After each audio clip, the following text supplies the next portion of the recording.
তুই বন্ধুত্বর মানে জানোস? বন্ধুত্বর ওজন বুঝোস? হ্যাঁ, বন্ধুত্বর আরেক নাম হচ্ছে জিন্দেগি। বন্ধুত্ব মানে জীবন, ভালো মন্দ সুখ দুঃখ সবকিছু একসাথে মিলায় বন্ধুত্ব। বন্ধুত্বের জন্য জান দেয়া যায়, জান নেওয়াও যায়।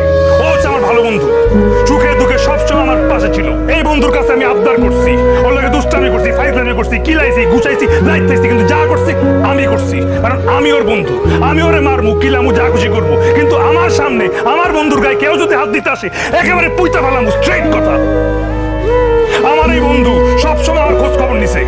আমার জিজ্ঞেস করছি, বন্ধু তোর কি মন খারাপ, তোর কি ব্রেকআপ হয়েছে, তুই বিড়ি খাবি, চল বিরিয়ানির দোকানে যাই, বিরিয়ানি খাই, আমি বিল দিতেছি। আমার যখন ব্রেকআপ আমি ছাকা খেয়ে উল্টাইছিলাম, তখন সারাদিন আমার পিছিয়ে পিছিয়ে ঘুরছে, যাতে আমি কোনো কিছু উল্টা পাল্টা না করি। আমার নিয়ে ঘুরতে যেতে চাইছে, সারাক্ষণ আমার মন ভালো করার চেষ্টা করছে। আমার বাবা মা যখন অসুস্থ তখন ও সবার আগে হাসপাতালে গেছে। আমার যখন টিউশনে তার টাকা নেই তখন মিলের টাকা বাঁচে আমার টাকা লোন দিছে। আর এই বন্ধুরে ভালো আমি চলে যাবো? হ্যাঁ, আপনি তো বন্ধুত্বর ভ্যালুই বুঝলেন না, বন্ধুত্বর মর্মই বুঝলেন না আপনি।